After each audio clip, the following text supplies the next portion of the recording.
with renewable energy sources being the fastest form of energy, growing at a rate of over 100% since 2008. And with companies like Tesla being very popular among investors, there's another company that have benefited from the ever-popular renewable energy sector, Nikola Motors. Taking the first name of the Serbian-American inventor, Nikola was founded in 2014 by Trevor Milton, the former CEO of a natural gas storage tech company, the Hybrid Systems. Hydrogen fuel cell electric vehicles, or FCEVs for short, are unlike an EV, which draws power from the battery. FCEVs produce electricity within the system in the fuel cell stack, which then powers the motors. The fuel cells in FCEVs are made up of a negative electrode and a positive electrode that produce electricity when hydrogen and oxygen is fed into these electrodes, and the electrons from the hydrogen is taken through an external circuit where it powers the battery. And where does the fuel come from? Hydrogen is usually found in pair with another compound, so it takes work to separate the hydrogen. There are multiple ways to produce hydrogen. The most common method is to run an electric current through the water to split the hydrogen from the oxygen. But because you need electricity to do this, and you need to burn fossil fuels to get the electricity in the first place, we can't really call this an ideally efficient process. The supposed benefit to running a hydrogen fuel cell vehicle compared to a gasoline vehicle is in its efficiency in the engine itself. But you have to wonder, how much is it really efficient if you consider all the work that goes into producing hydrogen? And according to a study done by Volkswagen, EVs have efficiencies of 70 to 90%, while hydrogen-powered vehicles have efficiencies in the 20s through 30s because of all the additional processes involved. So in a purely environmentalist standpoint, I would rather drive an EV than a fuel cell vehicle in today's world. Of course, there are pros over EVs, namely faster charging times, like gasoline cars, and longer range. Which leads to one of the major issues I see with fuel cell vehicles, at least in the short to medium term, which is that it takes a lot of capital to establish refueling stations. There are and probably will be government support coming. Most recently, the Department of Energy revealed a plan to fund hydrogen research projects, but the total money awarded is estimated to be about $64 million, $10 million of which is taken by Caterpillar and 3M. And there are 15 other companies that this money will be split up into, so Nicola will probably only get a small fraction from this funding project. So how much money will it cost to build these refueling stations? One estimate is between $1 million and $2 million. And currently in the US, there is less than 50 of these refueling stations. Compare that to an electric car recharge station, which the US now has over 20,000 of. Even if we are generous with our estimate and say it only costs $1 million to build one refueling station, to catch up to electric charge stations, there will need to be at least 20,000 refueling stations built, which will cost at least $20 billion. That's about double Nicola's market cap today. So obviously, this doesn't work.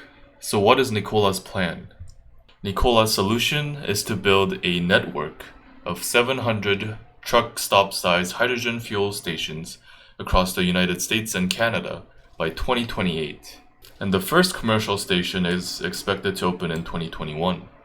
And their standard size fuel stations will make up to 8 tons of hydrogen per day. So instead of trying to make smaller refuel stations, they want to make each station large enough to refuel 100 of their trucks in one day. Nicola doesn't have the numbers on how much it will cost to build one of these large fuel stations, but it will probably cost a lot more than $1 to $2 million that we estimated for a smaller fuel station. The reason why Nicola's refuel stations are so important is because they potentially make up about half of their total addressable market.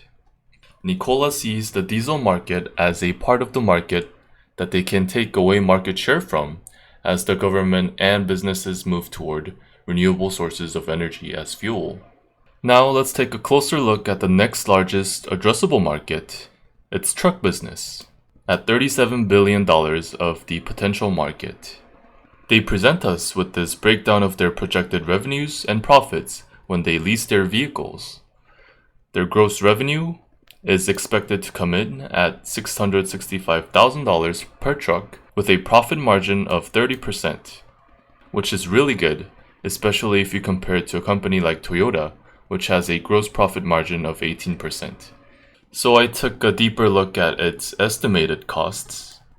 It states that its estimated cost to build a truck is $188,000, and there are two components that makes up the most expensive parts of the fuel cell vehicle.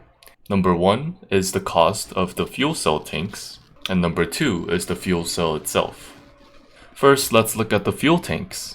The Toyota Mirai, a fuel cell vehicle that is available today in the US, has a fuel capacity of 2.5 kilograms of hydrogen per tank, and each tank is estimated to cost around $2,000.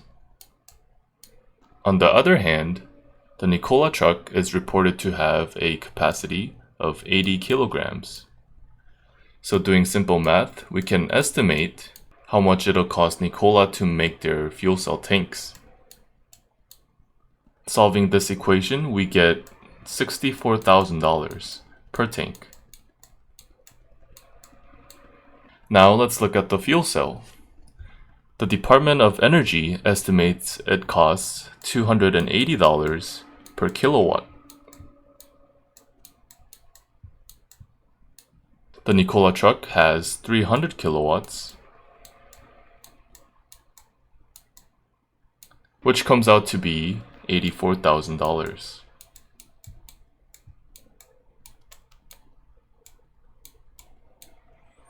Adding these two values up, we get $148,000.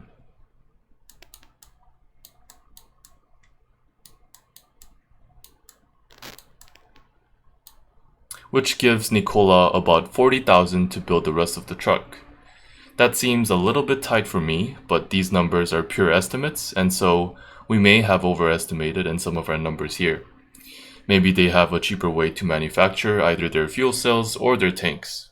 One thing that I would keep an eye on for Nicola is whether they are able to hit their targets each year. I do not recommend anyone to start investing in Nicola right now because it's obvious that they won't be making any money in the next few years.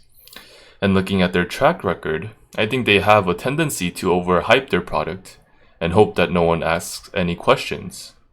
Most notably, when Nicola showed its Nikola 1 model in 2016, Milton suggested that the car was drivable at the time, when it wasn't. The truck that was shown was an inoperable prototype that had key components missing from it, like the fuel cell, which is the core technology.